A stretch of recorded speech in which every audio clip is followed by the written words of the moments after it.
ආයුබෝවන් සුබ දවසක් කියලා පිළිගන්නවා. ඔන්න මං අදත් ඔයාලට ඉතා රසවත් සීනි සම්බලක් හදන හැටි අරගෙන ආවා. මේ රස සීනි සම්බල පාන්, ආප්ප, කිරිබත්, ඉන්දියාප්ප මේ ඕන දෙයකට කදිමට ගැලපෙනවා. ඔයාලා මගේ මේ වීඩියෝ නරඹන අලුත්ම කෙනෙක් නම් subscribe කරලා එකතු වෙන්න. එතකොට ඔයාලට රසවත් රෙසිපීස් ඉක්මනට දැනගන්න පුළුවන් වෙයි. එහෙනම් අපි යමු වීඩියෝ එකට. අවශ්‍ය ද්‍රව්‍ය මම රෙසිපි එක හදන ගමන්ම කියන්නම්.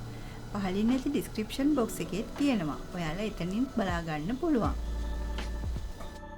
අද මම ලුණු ග්‍රෑම් 500කින් තමයි මේ සීනි සම්බල හදන්න යන්නේ. ලුණු ටික හොඳින් සුද්ධ කරගන්න ඕනි. සමහර වෙලාවට ලුණු ගෙඩි වල මැද නරක් වෙන්න බලනවා. ඒ වගේම පැල වෙලා තියෙනවා. ඒවා අයින් කරගෙන තමයි අපි ලුණු කපා ගන්න ඕනේ. දැන් මෙන්න මේ විදියට හීනට ලුණු ටික කපා ගන්න ඕනේ.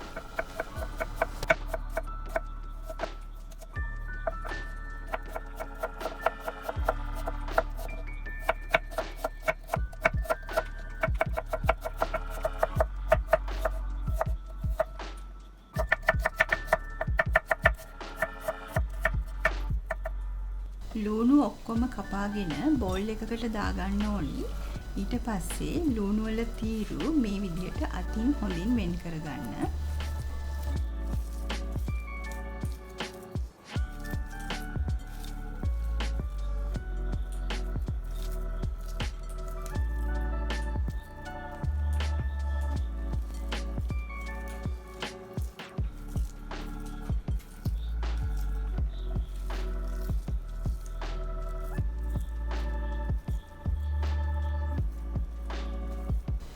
දැන් මම වෙන් කරගත්ත ලුණු තීරු ටික මේ විදිහට පෑන් එකකට දාලා මද ගින්දරේ ටිකක් ෆ්‍රයි කරගන්නවා. එහෙම කරාම ලුණු වල තියෙන තෙත ගතිය ඉවත් වෙලා අපි හදන සීනි සම්බලට හොඳ රසයක් ගෙන දෙනවා. ඒ වගේම නරක් නොවි කල් තියා ගන්නත් ඒක බලපානවා. ඕගොල්ලන් මේ වෙලාවේ පෑන් එකට තෙල් එහෙම දාගන්න එපා. පෑන් එක මද ගින්දරේ රත් කළා තමයි අපි ලුණු ටික ෆ්‍රයි කරගන්න ඕනි. මම සීනි සම්බල හදාගන්න මේ විදිහේ මැටි ඇතිලියක් අරගන්නවා. මැටි ඇතිලිය හදාගන්න සීනි සම්බල ගොඩක් රසයෙන් වැඩි. ඔයාලත් පුළුවන් නම් මැටි ඇතිලියක් අරගන්න. දැන් මම පොල් තෙල් මේස හැඳි දෙකක් දාගන්නවා. තෙල් ටික රත් වීගෙන එනකොට මම ඒකට තලාගත් එනසල්, කරාබු නැටි, කුරුඳු, රම්පේ, කරපිංච ස්වල්පයක් දාගෙන හොඳින් මිශ්‍ර කරගන්නවා.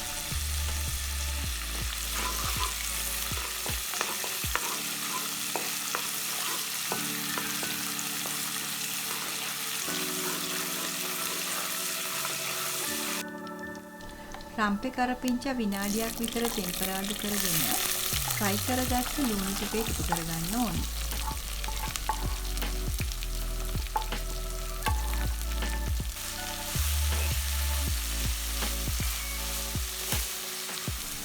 දැන් හොඳින් මිශ්‍ර කරමින් ලුණු වල පැහැ වෙනස් වෙනකල් ටෙම්පරාදු කරගන්න ඕනේ.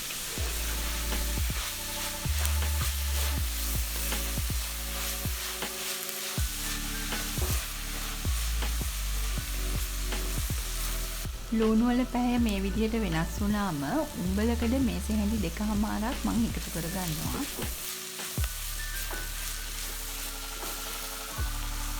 ඔයාලා උඹලකඩ කන්න අකමැති නම් මේ වෙලාවේ උඹලකඩ නොදා වුණත් හදාගන්න පුළුවන්.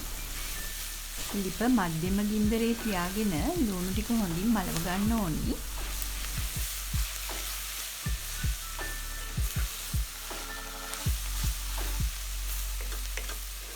සියඹලයට 5ක් අරගෙන හදාගත්ත සියඹලා යුෂ ටික දාගන්නවා. පස්සේ රස බලලා මදි නම් දාගන්න පුළුවන්. සියඹලා දැම්මට පස්සේ ලුණු තේ හැන්දක් දාගෙන මේ විදිහට මිශ්‍ර කරගන්න ඕනි. මේ බලන්න ලුණු ටික හොඳින් මැලවෙලා තියෙන්නේ. දැන් මං කෑලි මිරිස් මේස හැඳි දෙකකුත් මිරිස් තේ හැන්දකුත් එකතු කරගෙන හොඳින් මිශ්‍ර කරගන්නවා.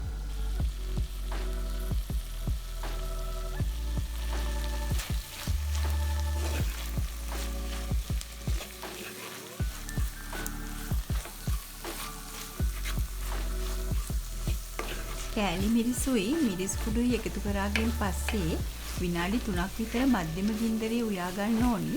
ඊට පස්සේ තමයි අපි සීනි එකතු කරගන්න ඕනි.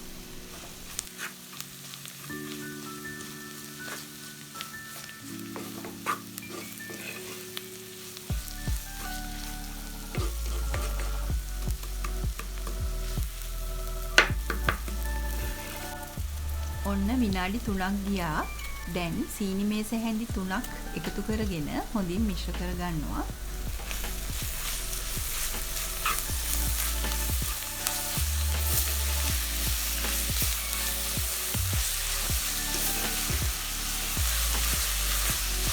දැන් පියන වහලා විනාඩියක් විතර අඩු ගින්දරේ තියාගන්න. දැන් මම විනාඩියකට පස්සේ මේ ඇරලා පෙන්නන්නේ. මේ බලන්න ලස්සන පාට වගේම රසයි. හරිම සුවඳයි. ඒ වගේම ඔයාලට මේ සීනි සම්බල දවස් 2ක් විතර මේ ඇටලියේම තියාගෙන කන්න පුළුවන්. බෝතලයකට දාගන්නවා නම් ජීවාණුවර්ණය කරලා දාගන්න. ශීතකරණයේ තියාගන්නවා නම් සතියක් 2ක් වුණත් තියාගන්න පුළුවන්. ඒ වගේම කිරිබත් එක්ක කාලා බලන්නකෝ පුදුම රසක් තියෙන්නේ. ඉතින් ඔයාලත් හදන්න. හදලා මට ඔයාලගේ අදහස් දක්වන්න. මගේ වීඩියෝවට කැමති නම් ලයික් කරලා යාළුවෝ අතරේ ෂෙයා කරන්න. සබ්ස්ක්‍රයිබ් කරලා නැත්නම් අනිවාර්යයෙන් සබ්ස්ක්‍රයිබ් කරන්න අමතක කරන්න එපා. නැවතත් අපි රසවත් රෙසිපියකින් හමු වෙමු. මගේ මේ වීඩියෝ නරඹපු ඔයාලා හැමෝටම බොහොම ස්තුතියි.